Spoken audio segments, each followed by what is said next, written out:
The title of this mess? He's not your child, he never was. Yeah, that's what she said after 10 damn years. Just laughed in my face like it was some punchline to a joke I didn't know I was part of. Then her mom chimed in just as casually, saying you were simply the better provider. I didn't say a word. Not a single one. I just went home and made a quiet change to my will. Later that same night, the DNA test results showed up in a letter from my attorney.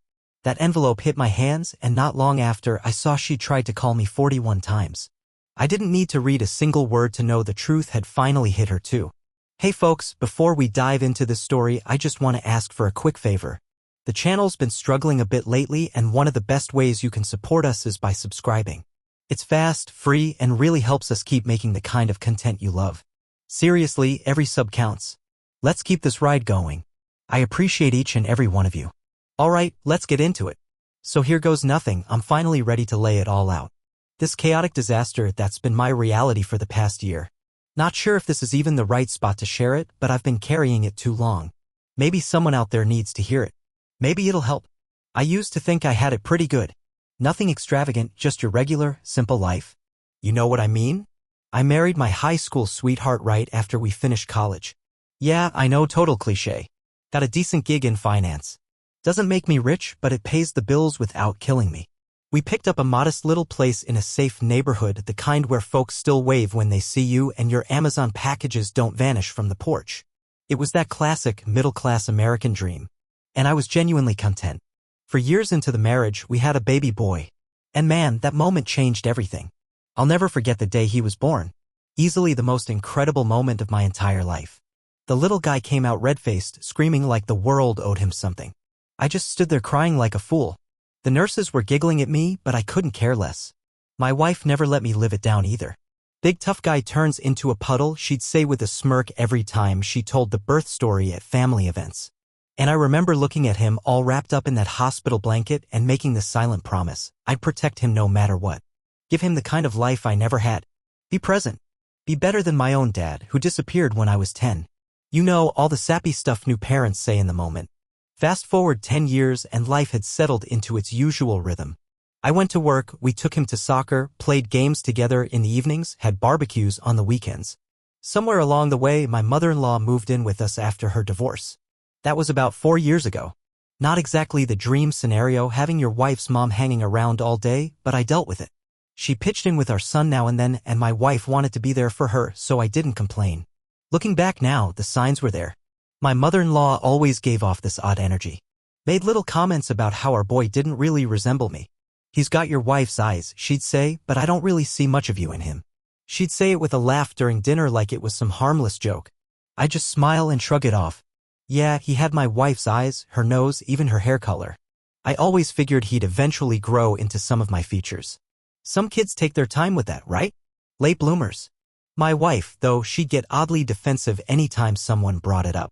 She'd cut in quick with stuff like, but he's got his dad's personality, or he laughs just like his father. Back then, I didn't think anything of it. Work was going fine, not amazing, but steady. I'd even been slowly moving up. We had good health insurance, which turned out to be a much bigger deal than I realized. Life was humming along until the moment it all imploded. And trust me, nothing prepares you for something like this. It started with my son getting unusually tired all the time. Couldn't stay awake through a school day. I chalked it up to him hitting puberty or maybe staying up too late playing Fortnite. But then his teacher called us and said he was nodding off in class almost every day. So we took away the video games, gave him a stricter bedtime, just doing what parents do. Then the bruises started appearing. Big ones. And they weren't fading. Since he played soccer, we assumed it was from rough practice sessions. Maybe he was just hiding the bumps to avoid getting benched. But one night at dinner, he got a nosebleed that wouldn't stop. 20 minutes, easy? That's when my wife finally agreed to take him to the doctor. That appointment was the start of everything unraveling. They ran some blood work. Then more. Then we got referred to a specialist. I took the day off to go with them, which I rarely do. The specialist walked in with that look like they've got something heavy to drop. Even before he spoke, I knew it wasn't good. And then he said it, leukemia. My 10-year-old kid had cancer. That word alone knocked the air out of me. You feel like the ground just gives out. Like you're weightless and falling and nothing makes sense. Your brain starts looping, saying, no, this can't be right, while the doctor keeps going on about blood counts, chemo timelines, and odds of survival. My wife collapsed into tears, completely hysterical. I went into this cold, mechanical mode, jotting down notes, asking every question, trying to absorb everything so at least one of us could stay level. Then came the big plan. Chemo would start right away, but because of how advanced it was, the doctor said a bone marrow transplant might be the only real shot. The best chances come from family parents, especially. So naturally, they'd test me first. That night, we sat our son down and explained it. Tried to stay upbeat. Told him he was going to fight it and win, that we'd be there for every minute of it. He tried to act brave. Asked if he'd lose his hair. Asked if he could still play games in the hospital. Kids, man, they're incredible. Staring down something terrifying and still worrying about Minecraft. Next day, I got tested to see if I could donate. It wasn't complicated, just a swab inside the cheek, a little blood. The nurse said they'd rush the results because of how urgent things were. We'll know in about 72 hours, she told me. And in my head, I thought, well, yeah, of course I'll match. I'm his dad. 3 days later, I got called back in. Alone. No wife. No son. Just me sitting in a cold office across from a doctor who wouldn't quite meet my eyes. We need to check other relatives, he said slowly. Your markers aren't anywhere near compatible. I stared at him, confused. What do you mean? Can't you use part of my marrow or something? He looked like he wanted to be anywhere else. Sir, in cases like this, sometimes it's a medical mystery. But sometimes there are questions about paternity. The whole room just started spinning. Are you saying he's not mine? I asked, my voice barely holding together. I'm saying we need to test more family. The sooner, the better, the doctor had said. Your son's condition is progressing faster than we'd hoped. I sat in my car afterward, just parked there for over an hour, staring into the void and trying to wrap my head around what he'd just implied. This had to be wrong. Some kind of screw-up at the lab. Mixed samples, bad data, anything but what it sounded like. Meanwhile, my phone wouldn't stop buzzing, message after message from my wife. What did the doctor say? Are you a match? When are you coming home? I couldn't even look at my screen without my stomach turning. Eventually, I forced myself to drive back, though my hands were shaking the whole time. Nearly ran a red light because my mind was just gone. When I finally walked in, there they were, my wife and her mom, sitting at the kitchen table, looking stiff and guilty. Their mouths snapped shut the moment I stepped inside. Real smooth. I didn't waste time. Why am I not a match for my son? I asked, my voice trembling so much it came out almost like a whisper. My wife instantly burst into tears, classic move. Her go-to reaction anytime the truth cornered her. And her mother? That woman just stared at me, then rolled her damn eyes like I was being dramatic. Tell him, she said flatly. He was going to find out sooner or later. I slammed my palm down on the table loud, hard. I think it shocked them both. I'm not the kind of guy who loses control like that. Tell me what? I demanded. Our son is sick. He needs a donor. Why the hell am I not a match? My mother-in-law looked me square in the face, ice cold. Because he's not your kid. Never was. Just like that. No hesitation. No softening the blow. She dropped the bomb like she was pointing out the weather. The only sound in the room was my wife's pathetic sobbing. I felt like my lungs stopped working, like the air had turned into cement. What are you saying? I managed barely. Her mom shrugged like we were chatting about a TV show. She was still hooking up with her ex when you got engaged.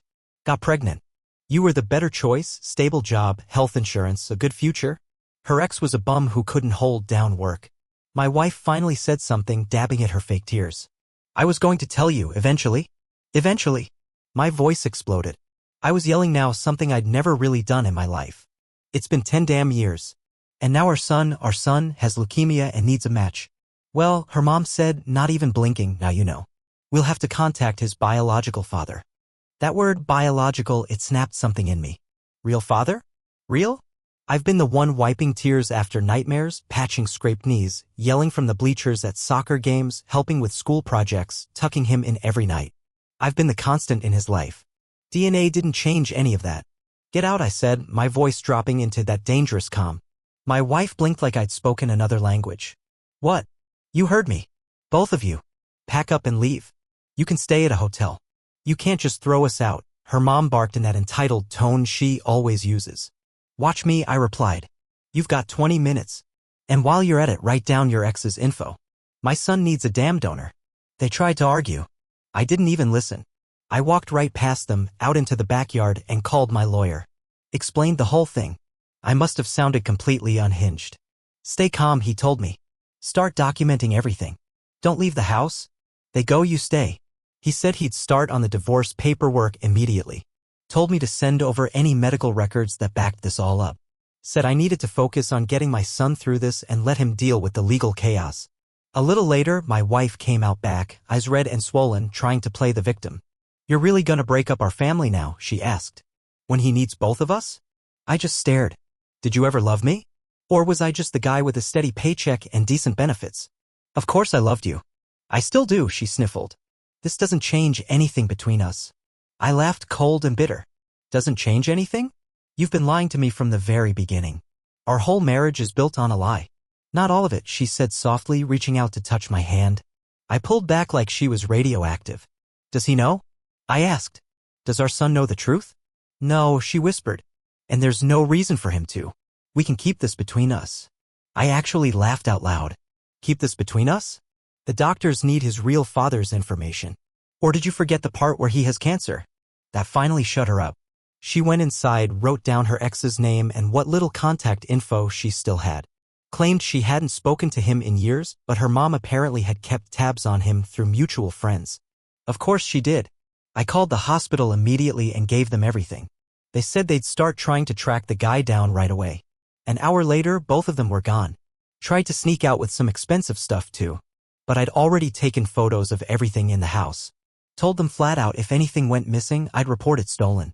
Her mom actually had the gall to try to pocket some antique jewelry that belonged to my mother. I couldn't believe it. That night, I sat beside my son while he slept. Just watching him breathe. He looked so small, so pale already from the first round of chemo. I kept thinking about every single moment we'd shared. Every memory. Every laugh. Every bedtime story. He was and still is my son. I don't care what anyone says. The next morning was brutal. I had to take him in for another round of tests. On the way, he asked, "Where's Mom?" She had to help Grandma with something, I said, hating myself for lying. She'll come visit you at the hospital later. They ran more blood work, more scans. Afterward, the oncologist pulled me aside and gave me the update his numbers were dropping. Fast. The cancer was spreading faster than they'd hoped. If we didn't find a matching donor soon, we'd be looking at experimental options. I broke down in the hospital bathroom. First and only time I really let myself go. Punched the wall so hard I fractured a knuckle. Stupid move. My son needed me, not some guy with a busted hand. When I got back to his room, my phone buzzed. A message from my wife. Can I come see him? I said yes. Not for me. For him. He still needed his mom. Told her she could visit, but not to bring her mother and not to say a word to me. She came looking rough. Like she'd been crying for days. I won't lie, a small part of me was glad to see her like that. She didn't say a thing to me. Walked right past and went straight to our boy. Played the part, brought his favorite comics, a new game. Put on the Supermom mask. I left them alone and went to speak with the doctors about what came next. The hospital pulled together a full team to help track down the biological father, with my wife only half cooperating. Turns out she'd been keeping tabs on him all these years, just in case. That little detail messed with my head. Made me wonder if she ever truly cut ties with him at all. And if she could lie about something that big, what else had she lied about? I started questioning everything. Our relationship, the life we built, was any of it real? That night, sleep was impossible. I just lay there, staring at the ceiling, going over every memory. Every little moment that now felt like a clue I'd been too blind to see. The offhand comments about how my son didn't really look like me. The way she'd get tense when someone joked about paternity. The way her mom would make those snide little remarks and then laugh them off. It all lined up now. And the betrayal? It was complete. So deep, I didn't even know who I was anymore if I wasn't that kid's dad. But then I'd look at him, and it would hit me all over again. I am his dad. Maybe not by blood, but by everything else that actually means something. I was there, every day. That counted more than DNA ever could. The next morning, we got the call. They'd found him, the biological father. The hospital let me know they'd made contact, and the guy agreed to come in right away for testing. He showed up that same afternoon. I was in my son's room while he slept off another round of meds when a nurse came in and told me someone was waiting in the consultation room. I figured it was a doctor, maybe a social worker. But when I walked in, it was him. And he was nothing like the guy I'd imagined. In my mind, I'd built up this version of him, taller, charming, maybe a slick talker who'd swooped in and screwed up my life. But the real guy, just Normal. Average build, a little balding, dad bod. Looked like he wanted to bolt the second I walked in. "I'm Ethan," he said nervously, sticking out his hand. I didn't shake it. "You're the biological father," I said.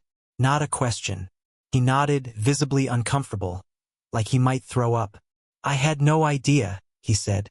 "None. She told me she miscarried. That hit me like a truck." "What?" He sighed. "We were together in college. Broke up.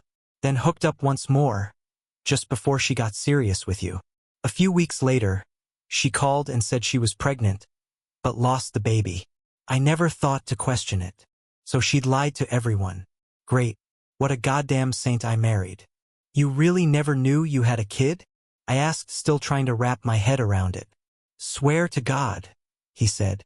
"If I had known, I wouldn't have just—" He trailed off. "Wouldn't have what?" "Let another man raise him without knowing the truth," he finished quietly. We sat there for a while, not saying anything. Just two guys completely blindsided by the same woman. "I've got 2 other kids now," he said after a bit. "Married. Stable job." I didn't care about his resume. I needed one thing. "Are you a match?" "For the bone marrow." "They're testing me now," he replied. "We should know soon." He hesitated. "Can I see him?" Every instinct in me screamed no. This man was a stranger. But my son needed every shot he could get at survival. This wasn't about me. "Not yet," I said. "He doesn't know what's going on. He's got enough to deal with." Ethan nodded. "I get it. I just want to help. Whatever he needs." The doctor came in just then with an update. Ethan was a potential match. They needed to run more detailed testing, but it looked good. It was the first flicker of hope in this entire nightmare. I let them talk medical stuff and went back to my son's room. He was awake by then. Tubes everywhere. Skin pale. Eyes dull from the meds. "Where'd you go, Dad?" he asked in a hoarse voice. That word, Dad, hit different now, but it still felt true. Still was true. "Just talking to the doctors, buddy." "How you feeling?" "Like crap," he said with a weak grin. "Where's Mom?" he asked next. There it was. The question I'd been dreading. "She had to help Grandma with something," I told him. Another lie. Another shield. "She'll come see you later." They ran more blood tests. His oncologist pulled me aside afterward. His numbers weren't looking good. The cancer was aggressive. We had to move fast. Either get a donor or start looking into riskier treatments. I broke down in the hospital bathroom. First and only time I let myself cry. Punched the wall hard enough to fracture my knuckle. Stupid, yeah, but I needed to let something out. When I got back to the room, my phone buzzed. A text from my wife. "Can I come visit him?" I said yes. Not for me, never for me. But he still needed his mom. Told her she could come, but not to bring her mother. And not to speak to me. She showed up looking rough. Hair messy, eyes swollen from crying. I'll admit, there was a sliver of satisfaction seeing her like that. She didn't say a word to me. Went straight to our son. Acted like the world's best mom. Brought his favorite comic books. A new video game. Played the part. I left the room and met with my lawyer, who had come to the hospital with a stack of documents. We got everything rolling. Divorce papers, emergency custody request, formal DNA filing, asset protection. The works. "What about the biological father?" I asked. My lawyer nodded slowly. "It's complicated. Given your role and the length of time you've raised him, the court will likely favor you for custody. But biologically, yes, he could pursue rights if he wants to. One more problem to add to the pile. But right now, all that mattered was getting my son through this." That night, I slept in the chair next to his bed. Nurses brought me a blanket and a thin pillow. Around 5 a.m., he woke up sick, more meds, more monitoring, more worry. By dawn, he finally drifted off again. My phone had been buzzing all night. Messages from my wife. From her mom. From friends who had clearly heard some warped version of what was going on. I ignored every single one. Ethan came back the next morning for more tests. We crossed paths in the hallway. Shared a stiff, awkward nod. What could I possibly say to the guy who unknowingly fathered the boy I've loved for 11 years? Later, the doctor pulled me aside while I was grabbing coffee. "Good news," he said. Ethan's a strong match. One of the best we could have hoped for. I felt my knees almost give out. Had to sit down. So, what now? We'll get both of them prepped. There's more paperwork, more testing, but we'll move quickly given the situation. For the first time in days, I felt something that actually resembled hope. My son had a chance. That was everything. But the storm wasn't over. That afternoon, my mother-in-law had the audacity to show up. Walked into my son's hospital room like she belonged there. I had stepped into the bathroom for a second. Came out to find her parked beside his bed, whispering who knows what into his ear. "What are you doing here?" I asked through clenched teeth, keeping my tone even for my son's sake. "Visiting my grandson," she said coolly. "You can't keep me away from him." "Dad?" My son piped up confused. "Why's Grandma at a hotel? And Mom too? What's going on?" I shot her a look that could have turned steel to ash. "Let's talk outside," I said, and motioned her toward the hallway. Once we were out of earshot, I let her have it. "You've got some damn nerve showing up here. He's my grandson. I have every right." "No, you don't," I said, voice sharp. "You're the one who told your daughter to lie to me. You set this whole thing in motion." She puffed up like a cornered cat. "You should be thankful. If it weren't for me, you wouldn't even have him." "Thankful?" I snapped. "You think I should be grateful for raising another man's child without knowing it? For getting hit with this betrayal in the middle of a life-threatening crisis? Seriously?" Just then, a nurse appeared, looking concerned. "Sir, I need you to lower your voice." I took a long, shaky breath and stepped back. "Sorry, this person was just leaving," I told the nurse flatly. "I most certainly am not," my mother-in-law snapped back. "Oh yes, you are," I said, my voice firm and final. "Or I'm calling security. Your choice." She glared at me, but she got up. Not before promising, loud enough for the hallway to hear, that this wasn't the end. Back in my son's room, he had a million questions I wasn't ready to answer. His eyes searched my face. "Why is everyone fighting? Are you and Mom getting divorced?" Those innocent questions hit like a sledgehammer. How do you explain to a kid battling cancer that his whole life has been a carefully crafted lie? "There's just some adult stuff going on," I said as gently as I could. "But it's not something you need to worry about right now. Your job is to rest and get stronger." He didn't buy it, not really. But he was too drained to argue. He drifted off to sleep not long after. I sat beside him, watching his chest rise and fall, wondering how we were supposed to survive all this. One step at a time, I figured. One damn disaster at a time. The following day was huge. Ethan, the biological father, was being prepped for the bone marrow procedure.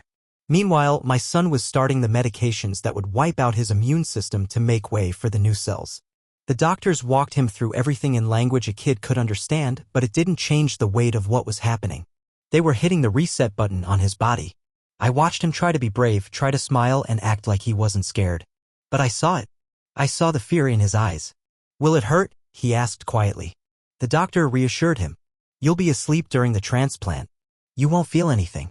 You might feel tired and a little sick afterward, but we'll help you through it." I didn't run into Ethan before the surgery. Probably for the best. With everything going on, I didn't have the energy to make small talk with the guy who unknowingly fathered my kid because my wife had built our entire marriage on lies. My wife showed up right before they wheeled our son in. I'd been at the hospital all night. I looked like I'd been hit by a bus. She looked refreshed, made up, like she was about to film a Hallmark commercial about being a perfect mother. Watching our son put on a brave face broke something in me. He was only 10, facing something that would paralyze most adults. I held his hand and told him, "You're the toughest kid I've ever met." Right before the pre-op meds kicked in, he looked at me and whispered, "You'll be here when I wake up, right?" "Nothing in the world could keep me away, buddy," I promised. After they rolled him down the hall, I was stuck alone in the room with her. The silence was suffocating. She eventually said she was going to stay until he came out of recovery. Fine. Whatever. We sat on opposite sides of the room in tense silence until she finally tried to start a conversation. Asked if I'd talk to Ethan. I shut her down instantly. I've been a little busy making sure our son doesn't die. She shifted into victim mode, whining that I was being unfair. That pushed me over the edge. Unfair? I snapped. This entire situation is unfair. Especially to him. The surgery took 10 hours. Longest damn 10 hours of my life. We sat on opposite ends of the waiting room, not speaking a word. Her mother tried to show up again. Thankfully, the front desk turned her away. I'll count that as a win. When the surgeon finally came out, he looked worn out but pleased. Said everything went smoothly for both of them. My wife jumped in asking when we could see her son. "He'll be in isolation for about a week," the doctor explained. "You can see him through the glass, but there can't be any physical contact." A week without touching my kid, without hugging him, holding his hand, yeah, it sucked. But if that's what it took to save him, I'd do it 100 times over. We were allowed a few minutes to look in on him through the recovery room window. He looked impossibly small, hooked up to so many machines, his skin pale as paper. I pressed my palm against the glass, wishing I could somehow pass my strength through it. Later, the doctor sat us down to go over what came next. Post-hospital care would be intense. Our son needed a germ-free environment, sterile, controlled. I told him I'd already started preparing the house. New filters, deep cleaning, sanitizing everything. The doctor looked back and forth between me and my wife, clearly aware that things were complicated. He'll need stability, he said gently. Consistency. Care. I gave him a firm nod. He'll have that. With me. At home. My wife tried to object, but the doctor cut her off politely. I don't need to know your personal situation. I just need to know he'll be cared for. The next few days were a blur, shifts at the hospital, meetings with the doctors, avoiding my wife like the plague. We took turns at the hospital, swapping shifts like co-workers passing off a project. The handoffs were quick, awkward updates about vitals, meds, and meals. Meanwhile, the divorce process kicked into overdrive. My lawyer moved fast, real fast. Got us an emergency hearing thanks to my wife's years of deceit and the evidence from the hospital. She tried to cry her way out of it, claiming I was abandoning her during a medical crisis. But the judge wasn't having any of it. DNA results and medical records don't lie. On day 4 of our son's isolation, Ethan asked if we could meet in the cafeteria. He looked like hell, bandages still on his back, exhaustion all over his face. We made some awkward small talk. Then he said something that hit me wrong, referred to my boy as our son. I stopped him cold. You might share DNA with him. But his strength? His character? That came from me. I raised him. Ethan got quiet. Then he nodded. You're right. I'm not trying to take that away from you. I just want to help him. He said he had no intention of barging into our lives. He knew I was the real father. Biology was just science to him. He hoped to meet his son someday if I thought it was right. Said he'd follow my lead. What mattered most was the kid's well-being. I didn't expect that kind of humility. The guy actually surprised me. We agreed to put that whole conversation on hold. The kid needed to get better first. The rest could wait. By day 9, things were looking up. Slowly, the new marrow was grafting. His numbers were starting to rise. The doctors let me suit up full sterile gear to visit him for 45 minutes. First time I touched him in a week. He looked weak, but when I walked in, he grinned and croaked, "You look like an astronaut." Even in that state, he was trying to make me laugh. That's my boy. Meanwhile, my wife kept trying to wiggle her way back in, tears, apologies, empty promises. I ignored every attempt. We only spoke about our son's care, nothing more. The nurses picked up on the tension and started scheduling our visits separately. Then finally, discharge day. The doctor gave us the all clear. I held it together through the paperwork, the instructions, the car ride home. But the second I got to the parking lot, I broke. Completely. The weight of it all, fear, relief, betrayal, love, it hit me like a freight train. But I pulled myself back together. Because my son still needed me strong. Driving home, watching my son sleeping peacefully in the back seat, I made a quiet vow to myself. No matter what came next, I'd always be his dad, first and always. That first night back in our house was heavy. He barely spoke. This kid, who usually never stopped talking, just sat there watching TV in silence like the world had drained out of him. When I was tucking him into bed, he finally asked the one question I'd been dreading. Are you and Mom getting divorced? I couldn't lie. Not this time. Yeah, buddy. We are. His eyes welled up with tears. Is it because I got sick? Is it my fault? I swear, that shattered me. Right there on the spot. I told him again and again that none of this had anything to do with him. That sometimes adults go through things that don't make sense to kids, but it's never their fault. Ever. Then he asked when his mom was coming home. God, that one stung. Because I knew she wasn't. Not ever. I told him she'd be staying somewhere else but that she'd still be around to see him. He cried himself to sleep. I ended up sitting just outside his door with a cup of coffee I didn't even finish. Stayed there until around 5 in the morning, feeling like the biggest piece of shit on the planet even though I hadn't done a damn thing wrong. But despite all the pain the transplant was taking, slowly but surely his numbers were going up. A home health nurse came by every day to check on him and draw blood. He hated the needles, but he powered through like a champ. The court allowed my wife supervised visits 5 times a week. The hospital brought in a social worker to be present during those since the judge flagged concerns about her emotional stability and, in legal speak, the potential for parental alienation. Basically, they worried she'd say stuff to poison him against me. The visits were uncomfortable, to say the least. She'd show up with bags full of toys and games, trying to win him over like it was a contest. He was always happy to see her but would wear out quick. The social worker had a good sense of when to end the visits before he got overwhelmed.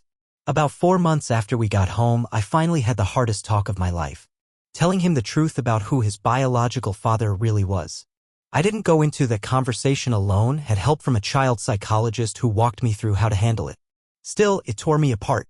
I sat him down and reminded him that I would always be his dad, no matter what any test said.